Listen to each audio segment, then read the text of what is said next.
नमस्कार दोस्तों आप में से कई लोगों ने इटली के महान दार्शनिक और पेंटर लियोनार्दो दा विंची के बारे में जरूर सुना होगा।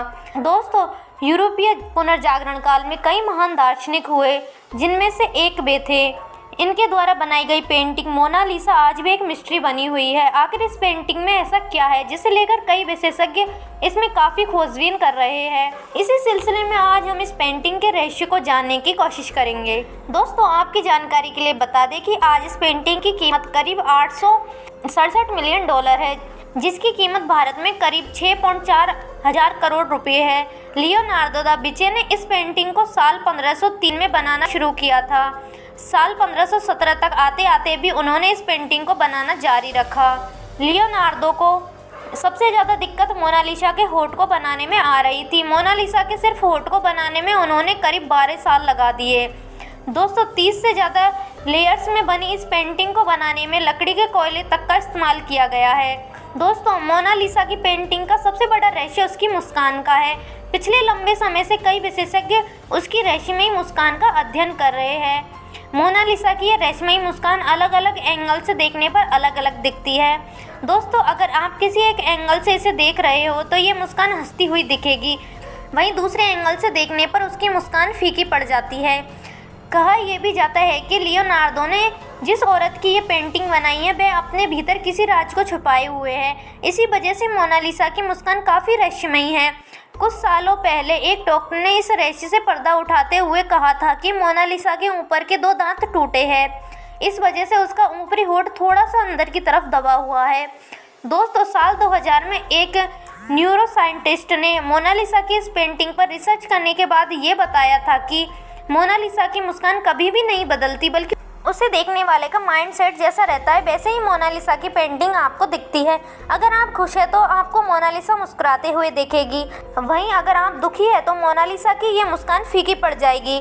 हालांकि दोस्तों, आज भी इस बात का पता नहीं लग पाया है कि मोनालिसा कौन थी, अर्थात जिस लड़की की तस्वीर को लियोनार्दो ने बनाया था वो लड़की भी इस पेंटिंग की तरह रहस्य ही है। दोस्तों, इस पेंटिंग में जिसकी तस्वीर है उसको लेकर अलग अलग दावे हैं। कहा जाता है कि जब मोनालिसा गर्भवती थी तब इस तस्वीर को बनाया गया था। इस बनाई गई तस्वीर में फ्लोरेंस के एक व्यापारी फ्रांसिस्को डेल जियोकार्डो की पत्नी होने का दावा किया जाता है, जबकि दूसरा दावा इसके ठीक विपरीत है। दूसरे दावे में कहा जाता है कि इस तस्वीर में कोई और नहीं बल्कि खुद लियोनार्दो दा विंची ही है, जिसमें उन्होंने खुद को एक महिला के तौर पर दिखाया है। दोस्तों, यह पेंटिंग शुरू से बहुत ज़्यादा प्रसिद्ध नहीं थी। इसे प्रसिद्धि तब मिली जब रिसलू म्यूजियम पेरिस से यह चोरी हो गई।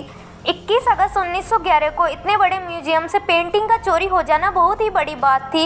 इसके चोरी होने के बाद पहला शक पेंटर पाब्लो पिकासो पर गया था, लेकिन उनसे पूछताछ के बाद यह इल्ज़ाम उन पर से हटा दिया गया था।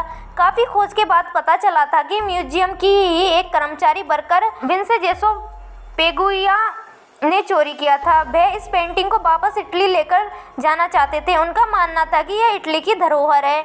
इटली में कुछ समय रखने के बाद इसे वापस म्यूजियम में रख दिया गया था। वहीं विंसेंजो को इसके लिए 6 महीने की सज़ा दी गई, लेकिन इटली के लोग उन्हें इनके लिए देशभक्त मानते थे।